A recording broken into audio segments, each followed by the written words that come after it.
Unfortunately, we have lost huge amount of human lives.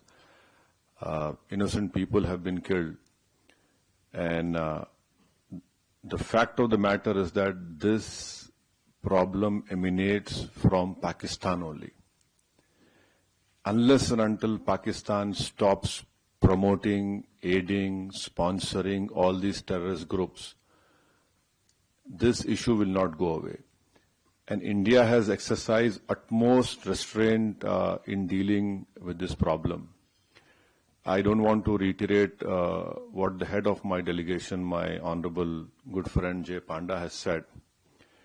But please understand that India has exercised utmost restraint. After the Pahalgam attack which took place, in which 26 tourists have lost their lives. And please, understand the enormity of this massacre which took place. A girl which got married 6 days ago, on the 7th day she becomes a widow. A girl which got married 2 months ago, she becomes a widow.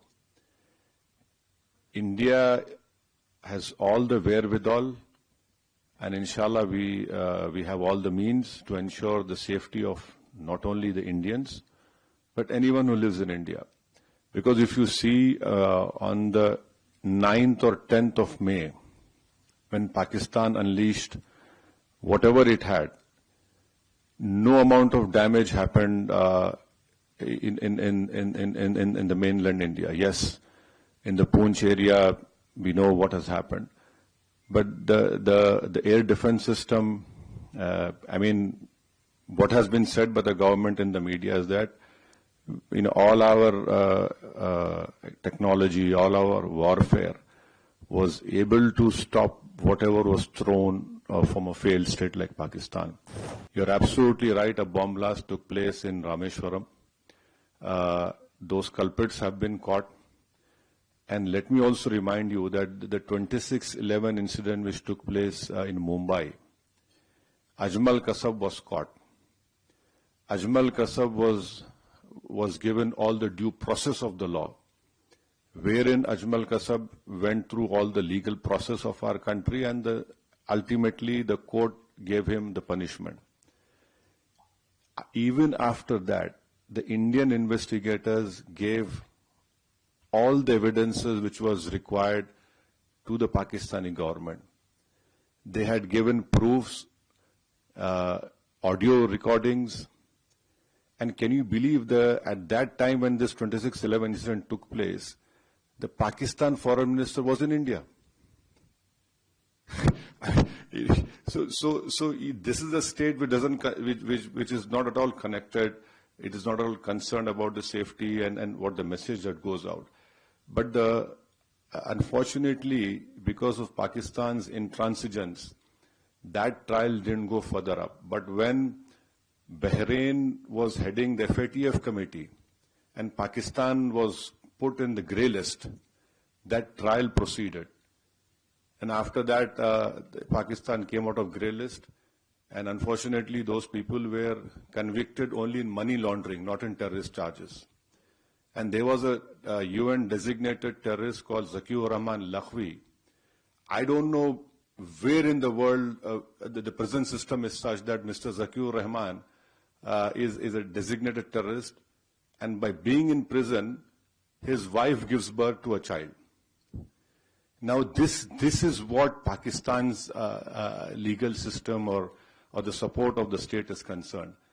I can only assure you, with all the responsibility, that our government has taken all the steps to protect the life and limb of every Indian.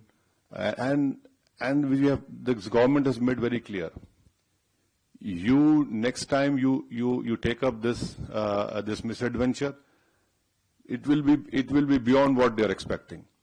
See, we don't want to reply in that way, but there is a limit to the patience of the Indians. You cannot go on and come into India and kill people. You cannot place bombs. the first terrorist suicide bomb took place in front of Jammu Kashmir Assembly. You had Uri, Pulwama.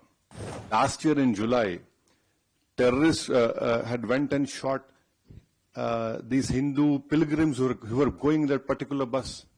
7 people were killed. So now I think there is unanimity in our country, irrespective of whatever political affiliations we belong to. Yes, we have our political differences, but when it comes to the integrity of our country, it is high time that the neighboring country understands. And I would hope and request that the Bahraini government would help us in bringing back Pakistan grey list of FATF. Because this money has been used to support those terrorists. I'm sure our chairman, my friend Jay Panda must have told you that when we had bombed those 9 terrorist sites, especially Bahawalpur of LET, how is it that a designated terrorist is offering namaz-e-janazah of those people? I mean, there is a limit to this shamelessness. So you can be rest assured, and your family is our family. We understand your concern, but inshallah, hopefully, we will see the end of this menace very soon.